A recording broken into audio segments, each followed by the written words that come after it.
और अब ग्लोबल फिक्र ईरान अमेरिका तनाव की, जिसमें अब इजराइल की वैक्यूम बॉम्ब वाली एंट्री दुनिया को डरा रही है।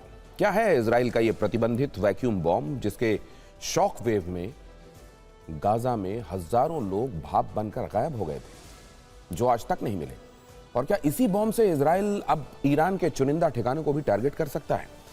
ईरान को लेकर यह आशंका और गाजा की वो भयानक रिपोर्ट, दोनों पर फिक्र की फाइल खोलेंगे। लेकिन पहले ट्रंप नेतन्याहू मीटिंग की इनसाइड स्टोरी, जिसके बारे में तेहरान में एक अजीब सी दहशत है। व्हाइट हाउस में इजराइल के पीएम बेंजामिन नेतन्याहू और अमेरिकी राष्ट्रपति डोनाल्ड ट्रंप के बीच ये मीटिंग 3 घंटे तक चली। पहले तय हुआ था कि यह बैठक सिर्फ 60 मिनट चलेगी, लेकिन ईरान के मुद्दे पर दोनों लीडर्स में बात होती ही चली गई। कहा जा रहा है कि अंत में कोई ठोस नतीजा नहीं निकला, कोई ज्वाइंट प्रेस कॉन्फ्रेंस नहीं हुई। नेतन्याहू व्हाइट हाउस से चुपचाप निकल गए और बैठक के बाद ट्रंप ने ऐलान किया कि अमेरिका ईरान के साथ बातचीत को जारी रखेगा, ईरान के साथ कूटनीतिक समझौते की कोशिशें जारी रहेंगी। आगे देखते हैं ईरान अमेरिका बातचीत का नतीजा क्या निकलेगा।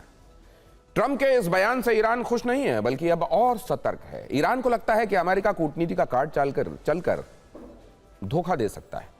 पर्दे के पीछे से इजराइल के साथ मिलकर हमले की योजना बना चुका है। इसीलिए खामेनेई के करीबी सहयोगी सनाई राद ने अमेरिका इजराइल दोनों को वार्निंग दी। कहा कि बातचीत के बीच युद्ध के लिए ईरान तैयार है। ईरान पर हमला हुआ तो दुश्मनों को कभी ना भूलने वाला जवाब मिलेगा। ईरान के जवाब के बाद रीजनल वॉर होगा, अमेरिका उसे रोक नहीं पाएगा। ईरान को क्यों लगता है कि इजराइल और अमेरिका मिलकर उससे छल कर सकते हैं?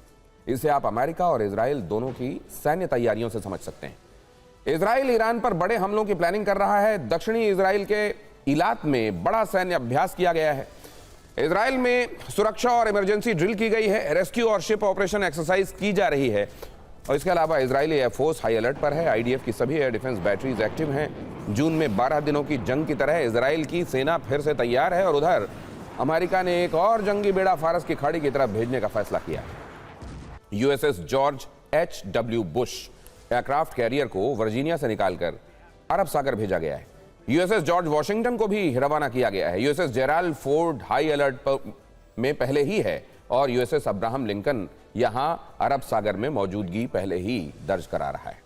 ईरान को इन्हीं वजहों से लगता है कि ट्रंप और नेतन्याहू की असल मंशा कुछ और है।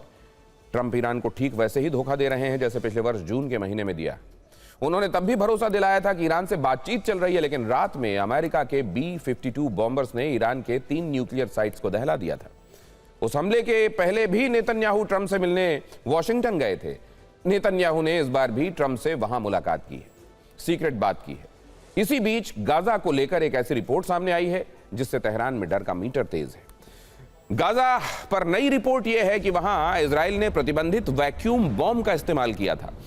उस वैक्यूम बॉम्ब के हमले से गाजा में तापमान 3500 डिग्री 3500 डिग्री तक पहुंच गया था। इस बॉम्ब में एल्यूमिनियम और मैग्नीशियम जैसे एलिमेंट्स होते हैं, तत्व होते हैं, और इसकी वजह से हजारों फिलिस्तीनी लोग भाप बनकर गायब हो गए थे, जिनका आज तक पता नहीं चला। इजराइल के उस विनाशक बॉम्ब और हमले पर यह रिपोर्ट।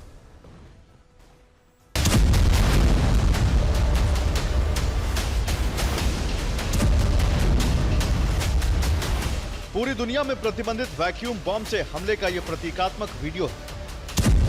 एक रिपोर्ट आई है जिसमें दावा किया गया है कि इजराइल ने ऐसे ही घातक वैक्यूम बमों से गाजा को दहलाया था। अब ऐसी आशंका है कि इजराइल ऐसे ही किसी बॉम्ब से तेहरान में भी तबाही ला सकता है। क्या होता है ये वैक्यूम बम जिससे ईरान डरा हुआ है? तो the rest of the story की नई और फिक्र बढ़ाने वाली रिपोर्ट है कि इजराइल ने हमास से सबक सिखाने के लिए इस वैक्यूम बॉम्ब का इस्तेमाल गाजा पट्टी में किया था। उस समय धमाकों से तापमान 3500 डिग्री सेल्सियस तक पहुंच गया था। रिपोर्ट के मुताबिक उन हमलों में मारे गए कई लोगों के शव आज तक नहीं मिले। 2842 फिलिस्तीनियों को दफनाने के लिए उनके शरीर का एक भी हिस्सा अब तक नहीं मिला। गाजा में उन हमलों के बाद से 3500 से ज्यादा लोग आज भी लापता हैं। वैक्यूम बम में एक दरअसल में केमिकल होता है जो बहुत तेज गति से आग पकड़ता है और उसमें आग काफी देर तक बुझे ही ना, वेपोराइज हो जाए सब लोग, इसलिए उसमें एल्यूमिनियम, मैग्नीशियम, टाइटेनियम के पाउडर मिलाए जाते हैं। इजराइल ने गाजा में इसका इस्तेमाल किया था तो करीब 3000 पैलेस्टीनियन वॉश आउट हो गए थे या भाप बन गए थे। वैक्यूम बम को थर्मल या थर्मोबैरिक बम भी कहा जाता है। हमले के दौरान इनके काम करने के 2 स्टेज होते हैं। पहला हवा में ईंधन जैसा बारीक एरोसोल बादल फैलता है, दूसरे चरण में आग लगती है, इसके बाद तेज विस्फोट होता है। बंद जगहों में ज्यादा घातक असर होता है, कुछ सेकंड में ही इंसानी शरीर भाप बन जाता है। इजराइल के पास ऐसे 3 तरह के वैक्यूम बॉम्ब बताए जा रहे हैं जिनका इस्तेमाल क्या ईरान के विरुद्ध भी हो सकता है, क्योंकि इजराइल ईरान के परमाणु ठिकाने नष्ट करना चाहता है, ईरान के मिसाइल ठिकाने तबाह करना चाहता है। नतांज, इस्फहान, फोर्दो जैसे ईरान के परमाणु प्लांट दोबारा से इजराइल के प्राइम टारगेट पर हैं। खबरें ये भी हैं कि बुशहर न्यूक्लियर प्लांट भी निशाने पर है। रूस ने इसीलिए वहां से अपने इंजीनियरों को निकालना शुरू कर दिया है।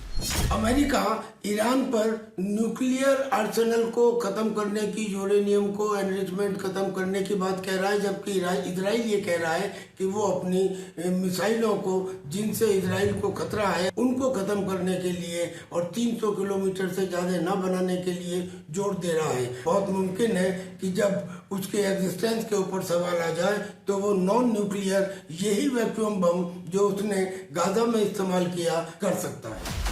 कुल मिलाकर ईरान अमेरिका तनाव में इजराइल की वैक्यूम बम वाली एंट्री भयानक हो सकती है। इसके परिणाम से दुनिया दहल सकती है।